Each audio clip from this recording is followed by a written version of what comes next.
നിർജീവമായ ജനാധിപത്യത്തെ സൃഷ്ടിക്കാനുള്ള ഭീരുവായ ഏകാധിപതിയുടെ ശ്രമം. തിരഞ്ഞെടുക്കപ്പെട്ട മുഖ്യമന്ത്രിമാർ അറസ്റ്റിലാകുന്നു.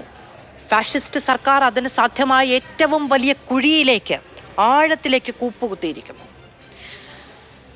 എന്താണ് ജനാധിപത്യത്തിന് ഈ നാട്ടിലുള്ള ഭാവി എന്നു തുടങ്ങിയതാണ് വിവിധ പ്രതിപക്ഷ സംഘടനകളുടെ, രാഷ്ട്രീയ പ്രസ്ഥാനങ്ങളുടെ ഒക്കെ നിങ്ങൾക്കെതിരെയുള്ള കുറ്റപത്രം. അതായത് അരവിന്ദ് കെജ്രിവാൾ ഡൽഹി മദ്യനയ കേസിൽ EDയുടെ അറസ്റ്റിലാകുമ്പോൾ അത് അദ്ദേഹം നടത്തിയ അഴിമതിയുടെ പേരിലുള്ള അറസ്റ്റ് എന്നതിനപ്പുറത്ത് നിങ്ങളുടെ രാഷ്ട്രീയ ലക്ഷ്യത്തിന് വേണ്ടി നിങ്ങളുടെ ഇലക്ഷൻ ഡിപ്പാർട്ട്മെന്റ് എന്ന് പ്രതിപക്ഷം പരിഹസിക്കുന്ന ED നടപ്പിലാക്കിയ രാഷ്ട്രീയ തന്ത്രം ലോക്സഭാ തെരഞ്ഞെടുപ്പിന് തൊട്ടു മുൻപ് എന്നുള്ളതാണ് പ്രതിപക്ഷ ചേരി ഒന്നാകെ വിമർശിക്കുന്നത്. എന്തുകൊണ്ട് നിങ്ങൾ വിമർശിക്കപ്പെടുന്നു? അവർക്ക് ഈ ശരിക്കും പറഞ്ഞാൽ ഈ പ്രതിപക്ഷം ഒരു മുന്നണി ഇവിടെ രൂപീകരിച്ചിട്ടുണ്ടല്ലോ, ഇന്ത്യ എന്ന പേരിട്ടിട്ട്. ഈ ഇന്ത്യ മുന്നണി ഒരു അഴിമതി മുന്നണിയാണ് എന്നുള്ളതിൻ്റെ ഏറ്റവും പ്രത്യക്ഷമായ തെളിവാണ് ഈ ഡൽഹി മുഖ്യമന്ത്രിയായ അരവിന്ദ് കെജ്രിവാൾ ഇപ്പോൾ അകത്ത് പോയിരിക്കുന്നത്. നോക്കണം, ഒരു അഴിമതി കേസിൻ്റെ പേരിൽ ഒന്നിലധികം സംസ്ഥാനങ്ങളിൽ അധികാരത്തിലിരുന്ന വിവിധ രാഷ്ട്രീയ പാർട്ടികൾ, അതായത് ഒന്നിലധികം രാഷ്ട്രീയ പാർട്ടികളുടെ സമുന്നതരായ നേതാക്കൾ അകത്തു പോകുന്നത് ഇന്ത്യ ചരിത്രത്തിൽ ആദ്യമായിട്ടാണ്. ഇന്ത്യ ചരിത്രത്തിൽ അഴിമതി നടത്തുവാൻ വേണ്ടിയിട്ട് മാത്രം ഉത്തരേന്ത്യയിലിരിക്കുന്ന, തലസ്ഥാനത്തിരിക്കുന്ന ഡൽഹിയിലെ മുഖ്യമന്ത്രിയും ഇങ്ങ് സൗത്ത് ഇന്ത്യയിലിരിക്കുന്ന തെലങ്കാനയിലെ മുഖ്യമന്ത്രിയായിരുന്ന ചന്ദ്രശേഖർ റാവുവിൻ്റെ കുടുംബവും, ഇവർ രണ്ടുപേരും കൂടി ചേർന്നുകൊണ്ടൊരു നെക്സസ് ഉണ്ടാക്കിയിട്ട് ഒരു അഴിമതി നടത്തിയിരിക്കുകയാണ്. അപ്പോൾ സ്വാഭാവികമായിട്ടും പ്രതിപക്ഷം ഇതല്ലാതെ പിന്നെ എന്താണ് ആരോപിക്കേണ്ടതെന്ന് എനിക്ക് മനസ്സിലാകുന്നില്ല. അവരെ സംബന്ധിച്ചിടത്തോളം അഴിമതി നടത്തുവാൻ വേണ്ടിയിട്ട് ഒരു മുന്നണി ഉണ്ടാക്കുകയും ആ മുന്നണി സംവിധാനത്തിൽ നിന്നുകൊണ്ട് പുതിയ തലത്തിലുള്ള അഴിമതികളുടെ മേഖലകൾ കണ്ടെത്തുകയുമാണ് ശരിക്കും പറഞ്ഞു കഴിഞ്ഞാൽ ഇന്നത്തെ പ്രതിപക്ഷം നമ്മുടെ നാട്ടിൽ ചെയ്തുകൊണ്ടിരിക്കുന്നത്. അവരതുകൊണ്ട് അവരുടേതായ നിലയിലുള്ള കാര്യങ്ങൾ ഇങ്ങനെ കരഞ്ഞുകൊണ്ടേയിരിക്കും. അതിനകത്ത് ഞങ്ങൾക്ക് ഇനിയിപ്പോൾ പ്രത്യേകിച്ച് ഒന്നും ചെയ്യാനില്ല. കഴിഞ്ഞ ദിവസം കോൺഗ്രസിന്റെ അധ്യക്ഷൻ, മുൻ അധ്യക്ഷന്മാർ, പ്രധാനപ്പെട്ട നേതാക്കൾ എല്ലാവരും ചേർന്നൊരു വാർത്താ സമ്മേളനം വിളിച്ചു പറയുന്നത് ഞങ്ങളുടെ അക്കൗണ്ടുകൾ മരവിപ്പിക്കപ്പെട്ടിരിക്കുന്നു, ഞങ്ങൾക്ക് തെരഞ്ഞെടുപ്പിന് ഫണ്ടില്ല, ഞങ്ങളെ തകർക്കുകയാണ് രാഷ്ട്രീയമായി എന്നാണ്. ഒരു പ്രതിപക്ഷത്തെ ഏറ്റവും പ്രധാനപ്പെട്ട രാഷ്ട്രീയ പാർട്ടിക്ക് കയ്യിൽ 5 കാശ് എടുക്കാനില്ലാത്ത വിധം അവരെ സാമ്പത്തികമായി തകർത്തിരിക്കുന്നു. മറ്റൊരു പ്രധാനപ്പെട്ട രാഷ്ട്രീയ പാർട്ടിയുടെ ഏറ്റവും പ്രധാനപ്പെട്ട നേതാവിനെ രാത്രിക്ക് രാത്രി ED ചെന്ന് അറസ്റ്റ് ചെയ്യുന്നു. ഇങ്ങനെ പ്രതിപക്ഷ നിരയെ ആകെ നിങ്ങളങ്ങ് കയറി ആക്രമിക്കുകയാണ് എന്നുള്ളതാണ് അവരുടെ പരാതി. വിഷയങ്ങളെ അതിന്റെ മെറിറ്റിൽ വേണം ചർച്ച ചെയ്യാൻ. അവരുടെ അക്കൗണ്ട് മരവിപ്പിക്കപ്പെട്ടു എന്നുണ്ടെങ്കിൽ അതിന് ടെക്നിക്കലി എന്താണ് ഇഷ്യൂ എന്ന് അവർ നോക്കി അതിനെ മറികടക്കാനുള്ള എന്താണോ ചെയ്യേണ്ടത് അതിൻ്റെതായ കൃത്യമായ പ്രോസസ്സിൽ പോയി കഴിഞ്ഞാൽ അക്കൗണ്ട് മരവിപ്പിച്ചത് പിന്മാറ്റപ്പെടും. അത് ഇന്ത്യ രാജ്യത്ത് ആദ്യമായിട്ടല്ല ഏതെങ്കിലുമൊക്കെ ആൾക്കാരുടെ അക്കൗണ്ടുകൾ മരവിപ്പിക്കപ്പെടുന്ന സാഹചര്യം ഉണ്ടായിട്ടുള്ളത്. അവർ കോടതിയിൽ പോയല്ലോ, എന്നിട്ട് എന്ത് സംഭവിച്ചു? അവരുടേതായ ഡ്യൂ പ്രോസസ്സിൽ പോട്ടെന്നേ അതിന്. ഇത് ഈ വിഷയങ്ങളെല്ലാത്തിനെയും കൂടെ കൂട്ടിക്കുഴച്ചിട്ട് ഒന്നാക്കി പറയുന്നതുകൊണ്ട് പ്രത്യേകിച്ച് കാര്യമൊന്നുമില്ല. അരവിന്ദ് കെജ്രിവാൾ അറസ്റ്റ് ചെയ്യപ്പെട്ടതാണ് വിഷയമെന്നുണ്ടെങ്കിൽ ആ വിഷയത്തിന്റെ മെറിറ്റിൽ നിന്നിട്ട് വേണം ചർച്ച ചെയ്യേണ്ടത്. അരവിന്ദ് കെജ്രിവാൾ എന്നുള്ളതാണ് പ്രശ്നം. ഈ രാജ്യത്തെ കോടതികളിൽ നിന്നോ ഏജൻസികളിൽ നിന്നോ അന്വേഷണ വ്യവസ്ഥയിൽ നിന്നോ നീതി കിട്ടുന്നില്ല എന്ന് പ്രതിപക്ഷം വിലപിക്കുകയാണ്. അതായത് ഗ്രൗണ്ടില്ലാതെയാണ് പ്രതിപക്ഷത്തെ തെരഞ്ഞെടുപ്പിന് തൊട്ട് മുൻപാകെ തകർക്കാൻ കേന്ദ്ര സർക്കാർ ശ്രമിക്കുന്നത്.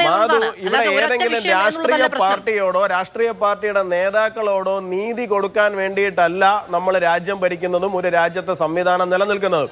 അത് ജനങ്ങളോട് നീതി പുലർത്താൻ വേണ്ടിയിട്ടാണ്. അല്ലാണ്ട് ഏതെങ്കിലുമൊക്കെ രാഷ്ട്രീയ പാർട്ടികൾ പ്രതിപക്ഷത്തിരിക്കുന്നു എന്നുള്ളത് കൊണ്ട് അവർക്ക് അന്യായമായി അവർ ചെയ്യുന്ന കാര്യങ്ങളെല്ലാം അങ്ങ് സമ്മതിച്ചു കൊടുക്കുക, അതാണ് നീതി എന്ന് ആരാണ് എവിടെയാണ് പറഞ്ഞു വെച്ചിരിക്കുന്നത്?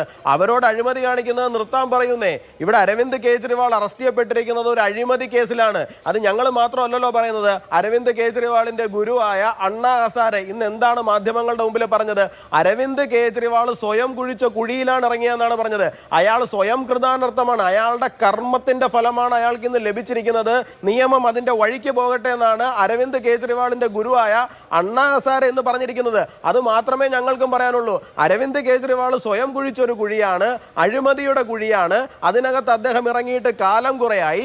അദ്ദേഹത്തിന്റെ മാൻ ഫ്രൈഡേ ആയിരുന്നു, അദ്ദേഹത്തിന്റെ സ്വന്തം സഹചാരിയായിരുന്ന മനീഷ് സിസോഡിയ ഇതേ കേസിൽ അകത്ത് പോയിട്ട് കാലങ്ങളായി.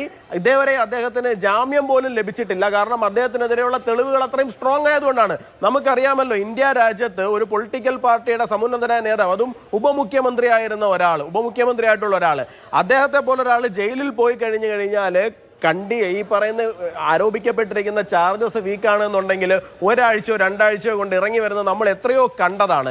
പക്ഷേ അദ്ദേഹം ഇതുവരെയായിട്ടും ഇറങ്ങാൻ കഴിയാത്ത എന്തുകൊണ്ടാണ് എന്നുള്ളതാണ് പ്രതിപക്ഷം ആരോപിക്കുന്നത്. ഞാൻ ഈ പറയുന്നതെല്ലാം പ്രതിപക്ഷം ആരോപിക്കുന്ന കാര്യങ്ങളാണ് ശ്രീ യുവരാജ് ഗോകുൽ. അതായത് എന്തുകൊണ്ടാണ് രാജ്യത്തെ ഏറ്റവും വിശ്വാസ്യത ഉണ്ടാകേണ്ട ദേശീയ അന്വേഷണ ഏജൻസികൾ ഒരാളെ ഒരു അഴിമതി കേസിൽ അറസ്റ്റ് ചെയ്യുമ്പോൾ അത് നിയമത്തിന്റെ വഴിക്ക് എന്ന് വിശ്വസിക്കാതെ പ്രതിപക്ഷ ചേരി ഒന്നാകെ എല്ലാ രാഷ്ട്രീയ പാർട്ടികളും അത് രാഷ്ട്രീയ ലക്ഷ്യം വെച്ചിട്ടുള്ളതാണ് എന്ന് വലിയ തോതിൽ ആരോപിക്കുന്നത്? കാരണം അത് ആ ഇഡിക്ക് നഷ്ടപ്പെടുന്ന വിശ്വാസ്യത. എനിക്ക് മനസ്സിലായി, അതായിക്കൊണ്ടുപോട്ടെ. അത് ഇഡിയുടെ വിശ്വാസ്യത ഉണ്ടോ വിശ്വാസ്യത ഇല്ലയോ എന്നുള്ള കാര്യം നമ്മൾ നോക്കേണ്ടത് ഇവർക്കെതിരായിട്ട് തെളിവുകളുണ്ടോ തെളിവുകളില്ലയോ എന്നുള്ള കാര്യത്തിൽ മാത്രമാണ് നമ്മൾ നോക്കേണ്ടത്. ഈ അരവിന്ദ് കെജ്രിവാൾ എന്ന് പറയുന്ന വ്യക്തി ഇദ്ദേഹം ആം ആദ്മി പാർട്ടി ഉണ്ടാക്കുന്നതിന് മുമ്പുള്ള കാലഘട്ടങ്ങളിൽ മുഴുവൻ പ്രസംഗിച്ചിരുന്നതെന്ന് പറഞ്ഞു കഴിഞ്ഞാൽ ഇന്ത്യയിലെ ഭരണപക്ഷവും പ്രതിപക്ഷവും ഹാൻഡ് ഇൻ ഹാൻഡ് ആയിട്ട് പ്രവർത്തിക്കുന്നുവെന്നും ഭരണപക്ഷത്തിരിക്കുന്നവരും പ്രതിപക്ഷത്തിരിക്കുന്നവരും ഒരുപോലെ അഴിമതി ചെയ്യുന്നുവെന്നും ഇവർ പരസ്പരം കുടപിടിക്കുന്നുവെന്നും ഈ സിസ്റ്റത്തിനെ പൊളിക്കുവാൻ വേണ്ടിയിട്ടാണ് ഞാൻ രാഷ്ട്രീയ പാർട്ടി ഉണ്ടാക്കി മുമ്പോട്ട് വരുന്നതുമെന്നുമാണ് അരവിന്ദ് കെജ്രിവാൾ അവകാശപ്പെട്ടത്. അതിനുശേഷം അദ്ദേഹം എന്താണ് ചെയ്തത്?